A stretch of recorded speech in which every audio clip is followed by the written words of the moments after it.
सभी को नमस्कार। अपना जो टॉपिक चल रहा था वो था गुरुत्वाकर्षण। और गुरुत्वाकर्षण में लास्ट में अपनों ने बात की थी कि गुरुत्वाकर्षण का जो मान है वो फॉर्मूले के हिसाब से क्या होगा, ठीक है। और अभी हाल ही में न्यूज़ है कि आपकी जो डीपीएससी से जुड़ी जो बातें हैं, जिसमें आपके जो पोस्ट हैं कह रहे हैं कि 15 या 20 हज़ार लेवल 2, ठीक है, क्योंकि लेवल 2 की जो पोस्ट हैं अभी क्या फिलहाल खाली है। और जैसे ये पोस्टें अगर डीपीएससी होती है तो लेवल 2 में आपको कम से कम 15 से 20 हज़ार पोस्टें देखने को मिल सकती हैं, ठीक है। तो अभी जो डिपार्टमेंट आपका संस्कृत विभाग उसमें 7500 पोस्ट है, और उसमें भी अपने जो बात करें 2200 के लमसम जो है लेवल 2 की पोस्ट है, ठीक है। लेवल 2 में अपने को देखना है कि मैथ साइंस में जो पोस्ट है वो कितनी है, 1000। तो 1000 भी अच्छी खासी पोस्ट है, 7500 पोस्ट के हिसाब से अगर अपने देखें तो, ठीक है।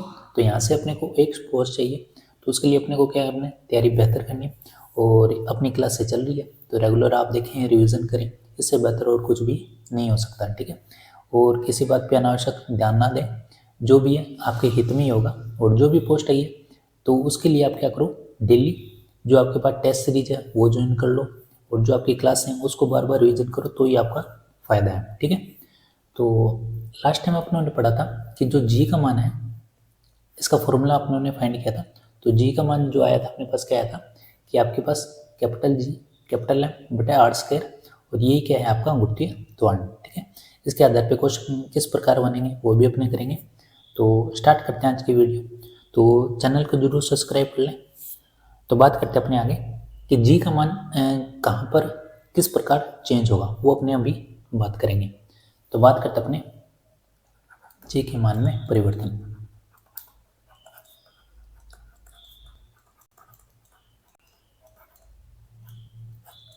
तो जी के मान में जो परिवर्तन है वो किस प्रकार होगा। तो जैसे माने ये पृथ्वी है, ठीक है, और पृथ्वी का ये क्या है, सेंटर पॉइंट। तो यहाँ पे अपने बात करें, अगर आपसे पूछे कि जो जी का मान है वो सेंटर पे क्या होगा, तो सेंटर पे मान फाइंड करने से पहले अपने को ये पता होना चाहिए कि जी का मान अपनों ने कहाँ पे फाइंड किया था। कि अपनों ने फाइंड किया था कि जी का जो मान है सतह पर, ठीक है, यानी यहाँ पे जो जी का मान होगा वो कितना होगा, तो आपने कहा था कि 9.8 मीटर पर सेकेंड स्क्वायर, यही था। यानी मैक्सिमम जो मान है जी का पृथ्वी पर कहाँ होगा, सतह पर, ठीक है। उसके बाद देखो, और सतह भी कौन सा होगा, ये जैसे आपने रेलवे स्टेशन देखे होंगे, वहाँ पे हमेशा लिखा होता है कि सी लेवल से कितना ऊपर है, ठीक है। कोई भी सिटी है सी लेवल से कितना ऊपर है वो आपको दिखेगा कहाँ पे, रेलवे स्टेशन पे जहाँ पे नाम लिखा होगा, ठीक है। तो ये भी अपने ज्ञात करेंगे कहाँ से, सी लेवल, समुद्र तल से। तो यहाँ पे क्या करेंगे, हमने जैसे जैसे ऊपर जाएंगे तो ऊंचाई पर जाने पर जी का मान क्या होगा, बढ़ेगा या कम होगा। तो एक चीज ध्यान दो, जैसे मान लो चुंबक की बात करें, दो चुंबक हैं, इनमें आकर्षण हो रहा है। आकर्षण का मतलब क्या है, दूरी। अगर दूरी इनके पास कम है तो आकर्षण ज़्यादा होगा, दूरी अगर बढ़ा दे अपने तो आकर्षण क्या होगा, कम ही तो होगा, ठीक है, क्योंकि उनके बीच में जो फोर्स है वो क्या हो जाएगा, बिल्कुल नगण्य। तो यहाँ पे भी यही है, अगर जितनी ऊंचाई पे जाओगे डिस्टेंस ज़्यादा हो जाएगी तो जी का जो मान है वो क्या होगा, कम, ठीक है। फिर अगर मान लो एक पॉइंट पे चल जाए अपने अनंत, अनंत का मतलब क्या होता है, स्पेस, स्पेस में चले जाएं, अंतरिक्ष में चले जाएं, तो वहाँ पे क्या होगा, जो आपका जी का मान होगा वो कितना होगा, 0, क्योंकि वहाँ पे गुरुत्वीय त्वरण काम ही नहीं करेगा। तो ये ध्यान रखना है, क्वेश्चन कई बार पूछ लेता है कि स्पेस में जो गुरुत्वीय त्वरण है उसका मान क्या होगा, यहाँ पे 0, ठीक है। अब बात करते हैं यहाँ पे अपने, तो यहाँ पे मान लो आपके पास अपने को जाना है कहाँ पे, पृथ्वी के केंद्र पे। तो केंद्र पे जाने से पहले मान लो कोई वस्तु है गहराई में जाती है और वो यहाँ पे पहुँच गई, ठीक है। यहाँ पे पहुँच गई तो जी का मान बताओ यहाँ पे ज़्यादा होगा या यहाँ पे ज़्यादा होगा। एक चीज़ बताओ, यहाँ पे अगर जी का मान अपने फाइंड करिए तो यहाँ पे पृथ्वी का जो आकार है इसके हिसाब से क्या होगा, कम। फिर यहाँ पे आएगा तो पृथ्वी का आकार क्या हो जाएगा, और कम। तो यहाँ पे जो गुरुत्वाकर्षण बोले यहाँ पे क्या लग रहा है, कम। फिर यहाँ पे गुरुत्वाकर्षण क्या लग रहा है, इससे थोड़ा सा ज़्यादा। फिर यहाँ पे क्या लग रहा है, ठीक है। तो पृथ्वी पे जितना अपने पास एरिया कवर होता है वायुमंडल के हिसाब से, वहाँ पे जी का मान सतह पर क्या होगा, ज़्यादा, और इसका एरिया यहाँ पे क्या हो रहा है, छोटा। तो यहाँ पे जी का मान जो होगा वो क्या होगा, कम, ठीक है। और उसी तरह यहाँ पे सेंटर पे बात करें तो सेंटर पे तो कोई एरिया ही नहीं, एकदम सेंटर पे पहुँच जाएगा तो ये गुरुत्वीय त्वरण काम कहाँ करेगा। तो यहाँ पे जो सेंटर पॉइंट है सेंटर पर जो जी का मान है वो क्या होगा, 0। बस ये दो फैक्ट है जो अपने को ध्यान रखने हैं कि स्पेस में जो जी का मान 0 होता है, सेंटर पर भी जो जी का मान है वो क्या होगा, 0।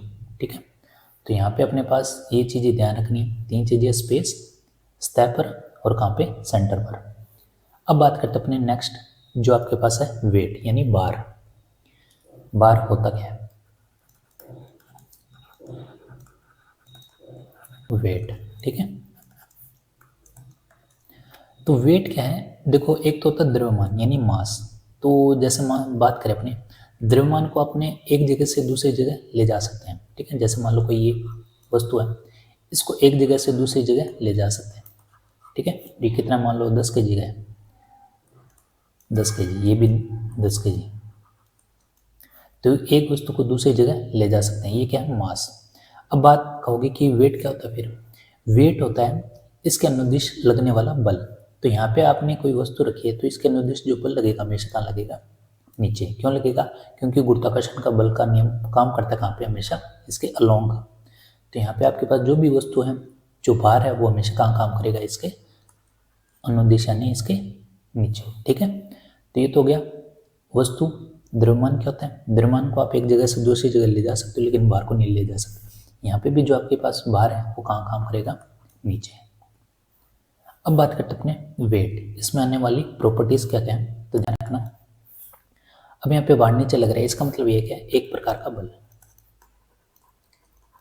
एक प्रकार का बल। ठीक है, किसके कारण, गुरुत्वीय बल के कारण। दूसरी चीज, अब इसकी डायरेक्शन देखो कहाँ पे, नीचे। डायरेक्शन पता चली, इसका मतलब ये कैसा है, सदिश। ठीक है, उसके बाद बात करें इसकी दिशा हमेशा कैसी होगी, तो इसकी दिशा आपको पता ही हमेशा कैसी होगी, नीचे की ओर। या क्या कह सकते हो आप, पृथ्वी के केंद्र की ओर।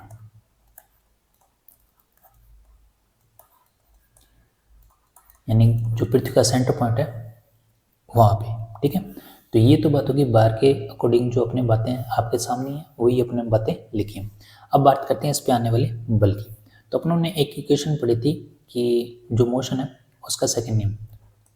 ठीक है, गति का सेकंड नियम। तो सेकंड नियम में अपनों ने पढ़ा था कि F बराबर क्या होता है, एम में। यही तो पढ़ा था अपनों ने, F बराबर एम है। और ए क्या है यहाँ पे, त्वरण, एक्सेलरेटर। और यहाँ पे आपके पास जो ए है, एक्सेलरेशन, त्वरण।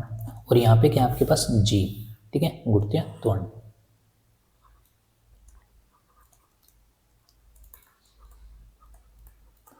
ठीक है, तो यहाँ पे ए कन्वर्ट हो जाएगा किसमें, जी में। और फिर रह गया एफ, तो एफ को क्या लिखोगे यहाँ पे आप, डब्ल्यू। तो वो भी क्या काम कर रहा है, यहाँ पे वेट क्या काम कर रहा है, एक प्रकार का बल। बस यही ध्यान रखना है। तो यहाँ से आपके पास जो फॉर्मूला बनेगा वो क्या बनेगा, एफ की जगह क्या लिखोगे आप, डब्ल्यू। और एम तो ही, और ए की जगह क्या लिखोगे, जी। तो आपके पास जो फॉर्मूला बनेगा, यानी पृथ्वी पर जो भार है उसका फॉर्मूला क्या बनेगा, डब्ल्यू बराबर एम जी। तो यहाँ से ऐसा ही मात्रक निकाल लो। देखो मात्रक निकालने के लिए अपने पास एक चीज़ पता होना चाहिए कि बल का जो मात्रक है वो क्या था, न्यूटन। तो यहाँ पे भी इसका मात्रक क्या होगा, न्यूटन। ठीक है, तो इसका जो मात्रक है वो क्या होगा, न्यूटन। ये चीज़ अपने को ध्यान रखनी है। बस फॉर्मूला ही पता होना चाहिए कि भार के लिए फॉर्मूला क्या है।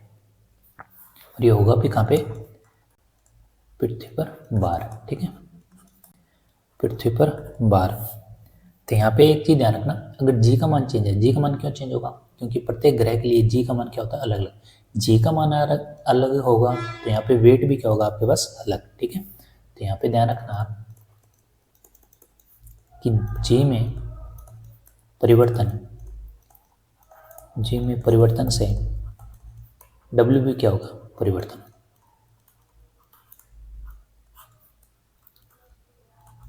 ठीक है, तो यही इसमें ध्यान रखना है, जी में चेंज है तो डब्ल्यू में भी चेंज होगा। ठीक है, अब बात करते हैं कि पृथ्वी और चंद्रमा से जुड़ी क्वेश्चन कई बार पूछ लेते हैं, तो उससे जुड़ी अपने फैक्ट है वो पढ़ लेते हैं। पृथ्वी और चंद्रमा, पृथ्वी वर्सेस चांद। चांद बोल दो या क्या बोल दो, चंद्रमा। ठीक है, अब यहाँ पे बात करते हैं अपने द्रव्यमान। एक द्रव्यमान क्या होता है और भार। तो द्रव्यमान के बारे में बात करें अपने, तो द्रव्यमान क्या है? द्रव्यमान एक मात्रा है, ठीक है। 10 kg हो गया, 10 लीटर हो गया, ठीक है। ये किस में आ जाएगा? मात्रा में। भार क्या है? भार एक प्रकार का बल है। अभी पढ़ के आए हैं अपने, भार एक प्रकार का क्या है? बल। तो मात्राएं ये किस में? जैसे केजी, लीटर में, कुछ भी हो सकता है। और बल को किस में मापा था अपना ने? न्यूटन में, ठीक है। फिर बात करें, क्या इसकी जो मात्रा वो नियत रहती है क्या? बिल्कुल। अब 10 kg तो 10 kg रहेगा, तो क्या रहता है ये? नियत। और भार बताओ चेंज होता है? नहीं होता है, बिल्कुल। तो ये परिवर्तनशील है, परिवर्तनशील। और क्या हो सकता है? अच्छा, इन दोनों में से सदिश कौन सा पढ़ा था अपनों ने? भार, क्योंकि ये हमेशा कहाँ लगता है? नीचे की ओर, सदिश। और ये क्या होता है? अदिश, ठीक है, क्योंकि द्रव्यमान की कोई दिशा नहीं होती, ठीक है। अब यहाँ पे ये बातें हैं जो अपने को दोनों में फर्क अपने को पता चल जाएगा कि द्रव्यमान क्या है और भार क्या है। इसमें से जो सबसे बड़ी बात है वो अपने को क्या ध्यान रखना है? एक तो ध्यान रखना है सन, यानी सूरज। तो सूरज सबसे बड़ा होता है, उसके बाद क्या आ जाएगा? ठीक है, अर्थ। और अर्थ के बाद आ जाएगा मून, यानी चंद्रमा। अब ये क्या बनाया है मैंने? यहाँ पे आपके पास ग्रेटर देन है, इसका मतलब यहाँ पे जी का मान, जी का मान। जैसे मान लो यहाँ पे जी है, तो ये इससे कितना गुना होगा? तो सन होगा कितना? 28 जी, ठीक है। तो चंद्रमा पृथ्वी का कितना गुना होता है? गुना नहीं होता, ये कहता है इसके मुकाबले कम होता है। कितना होता है? 6, ठीक है। जैसे मान लो पृथ्वी का जो गुरुत्वीय त्वरण है वो कितना है? 60। कितना है? 60। तो मून का कितना होगा? तो आप कहोगे 6 से भाग दे दो, कितना रह जाएगा? 10। समझ गए? यानी मून का जो गुरुत्वीय त्वरण है पृथ्वी के मुकाबले क्या होता है? कम। तो ये सीक्वेंस ध्यान रखना है आपको। अगर यहाँ पे मान लो 60 है, तो बताओ सन का कितना होगा गुरुत्वीय त्वरण? तो 28 को गुणा कर दो किससे? 6 से। तो ये क्या आ जाएगा आपका? गुरुत्वीय त्वरण। तो अपने बात करते हैं क्वेश्चन की। तो क्वेश्चन यहाँ पे लिख रहा हूँ, एक व्यक्ति का द्रव्यमान यानी मास कितना है? 40 kg। तो यहाँ पे एक क्वेश्चन बताना आपको, पृथ्वी का भार क्या होगा, एक तो ये बताना आपको। दूसरा, चंद्रमा, चंद्रमा पर भार क्या होगा। तीसरा, चंद्रमा पर मास का यानी द्रव्यमान। तो ये क्वेश्चन है जो अपने को यहाँ से फाइंड करने हैं। तो यहाँ पे पहले तो लिखा हुआ है कि व्यक्तिगत द्रव्यमान। तो एक चीज ध्यान रखना, द्रव्यमान में कोई फर्क नहीं है, ये तो पहले ही अपने को ध्यान है, ठीक है। जैसे मान लो आप पृथ्वी पे हो, आपका जो द्रव्यमान है, तो आप चंद्रमा पे चले जाओगे तो द्रव्यमान में कोई फर्क आएगा? कोई फर्क नहीं आएगा, द्रव्यमान हमेशा क्या रहेगा? फिक्स, ठीक है, नो चेंज। तो चंद्रमा पर जो द्रव्यमान है वो तो कितना ही आएगा? 40 kg। तो एक तो ये तो आंसर पता चल गया। उसके बाद पृथ्वी पर भार। तो पृथ्वी पर भार का अपने फॉर्मूला पढ़ के आए थे अभी कि W बराबर क्या होता है? mg, यही पढ़ा था, ठीक है। तो यहाँ पे अपने को जो पता है वो अपने रख देते हैं।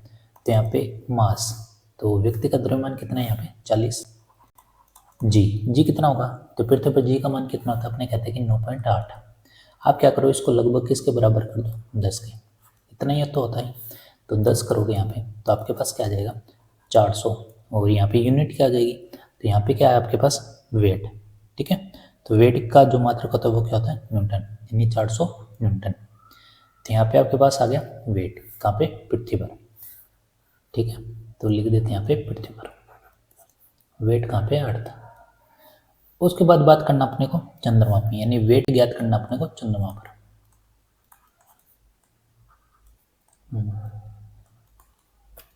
तो ज्ञात कैसे करोगे? अपनों ने एक पढ़ा था कि जो चंद्रमा पर जो भार है पृथ्वी के मुकाबले क्या होता है? कम होता है, ठीक है।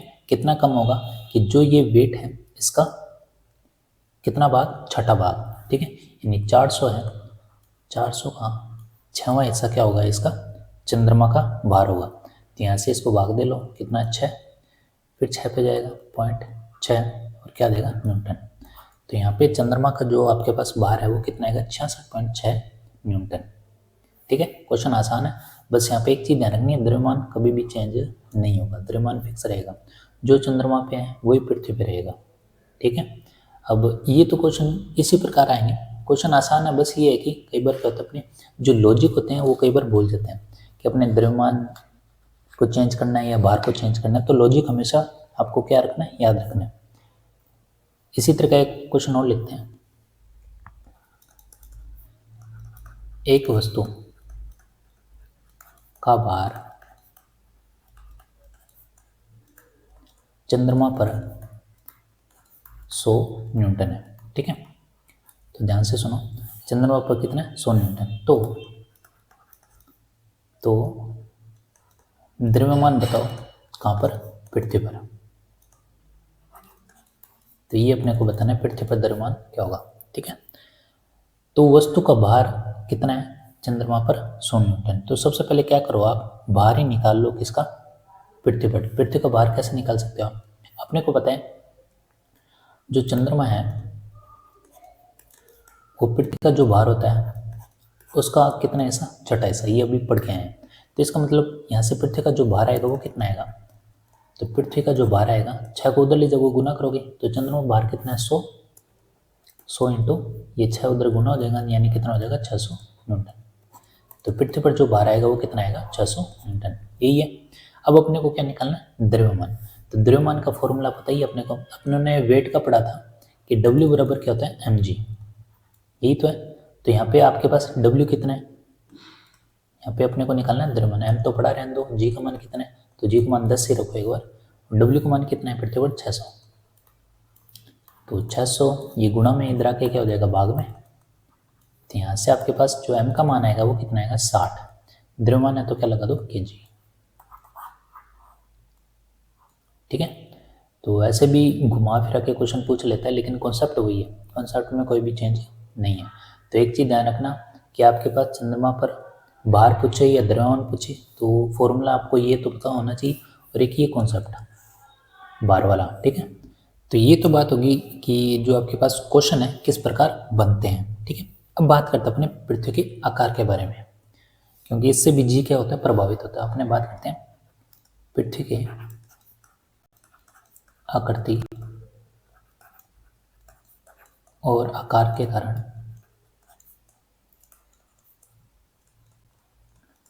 जी में परिवर्तन।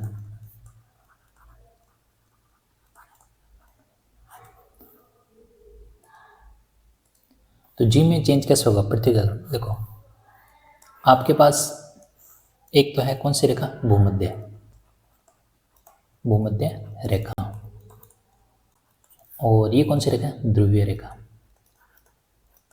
ध्रुवीय रेखा। ठीक है, तो इक्वेटर और ये पोल।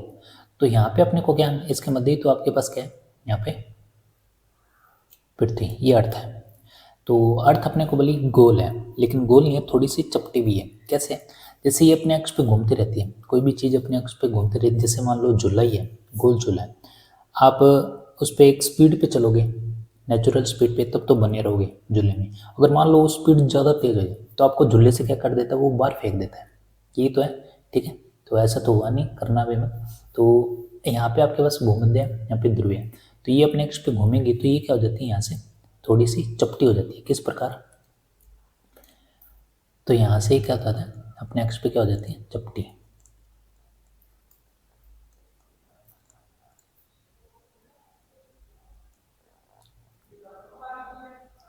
इस प्रकार चपटी। ठीक है, डायग्राम तो वैसे सही नहीं होना, लेकिन आपको थोड़ा सा अंदाजा हो जाएगा ये चपटी किस प्रकार होती है, अपनी अक्ष पे क्या हो जाती है, चपटी। ठीक है, तो यहाँ से एक चीज़ ध्यान दो, तो जो आपके पास त्रिज्या है पहले वाली, यानी जो आपके पास ये गोल पर जो पृथ्वी दिखाई दे रही है, और उसके बाद ये अपने अक्ष पे घूमती है तो कैसे हो जाती है, थोड़ी सी चपटी। ठीक है, तो अगर आपसे पूछे ये ध्रुवों पे कैसे होती है, ध्रुवों से देखो यहाँ पे ये पॉइंट और आपके पास ये पॉइंट, तो यहाँ से ये क्या हो रही है, चपटी। तो एक चीज़ ये ध्यान रखना कि पृथ्वी ध्रुवों पे क्या होती है, चपटी।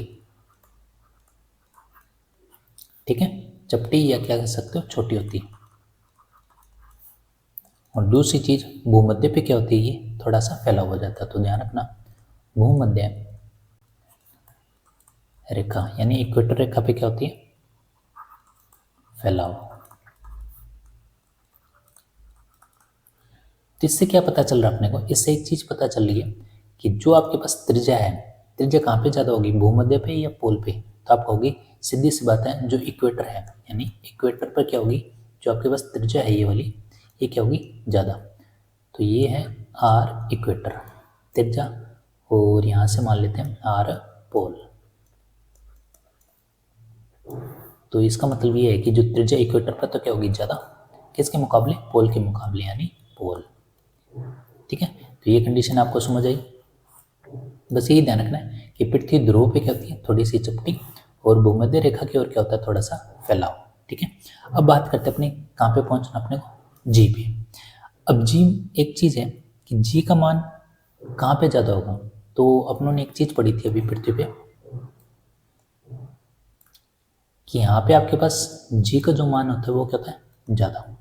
ठीक है, जैसे जैसे डिस्टेंस दूर जाएगा तो जी का मान क्या होता जाता है, कम। यही तो है। तो यहाँ पे बताओ जी का मान कहाँ पे ज़्यादा होगा, यहाँ पे दूरी क्या है, कम। तो जहाँ पे दूरी कम है वहाँ पे जी का मान क्या होगा, ज़्यादा। तो दूरी कहाँ पे कम है, पोल पे। पोल पे यहाँ पे कम है, तो यहाँ पे जी का जो मान है क्या होगा, ज़्यादा। और यहाँ पे आपके पास जो इक्वेटर पे है तो जी का मान क्या होगा, यहाँ पे कम। तो ये भी आपको कहानी समझ आएगी। ठीक है, तो जहाँ पे दूरी कम है वहाँ पे जी का मान क्या होगा, ज़्यादा। ठीक है, किसके मुकाबले, इक्वेटर की, क्योंकि इक्वेटर में दूरी क्या है, ज़्यादा। तो ये इंपॉर्टेंट फैक्ट है जो अपने को ध्यान है, बस यही ध्यान रखना था कि जी का मान कहाँ ज़्यादा कहाँ कम होता है। तो ध्यान रखना, इक्वेटर पे जी का मान ज़्यादा और पोल पे क्या होता है, जी का मान कम। ठीक है, तो यहाँ पे अपने को यही ध्यान रखना है कि ध्रुवों पर जी का मान भूमध्य रेखा से क्या होती है, अधिक।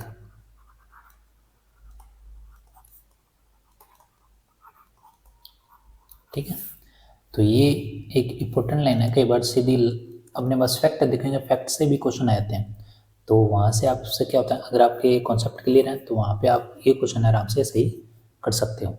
ठीक है, तो ये तो आज बात होगी अपनों ने जी अपने को कहाँ पे चेंज मिलेगा। ठीक है, उसके बाद अपना रह जाएगा केपलर के नियम। तो केपलर के 3 नियम है वो अपने पढ़ेंगे। ठीक है, ग्राउंड के सापेक्ष जो केपलर के नियम है, उसके बाद रह जाएगा आपका आर्किमिडीज सिद्धांत। ठीक है, उसके बाद अपना गुरुत्वाकर्षण वाला जो पोर्शन है वो क्या हो जाएगा, कंप्लीट। ठीक है, तो ये वीडियो आपको कैसे लगी, रिवीजन भी करते रहें साथ के साथ, और फिर अपने बात करेंगे कि शॉर्ट नोट्स बना के आप एक ही पेज पे सारा कॉन्सेप्ट क्लियर करके और उस पर शॉर्ट नोट्स की तरह आप वही बार बार पढ़ोगे तो क्या हो जाएगा, अच्छे से रिवीजन हो जाएगा। शॉर्ट नोट पे भी आप क्या करो, ध्यान दो। तो मिलते हैं नेक्स्ट वीडियो में, धन्यवाद।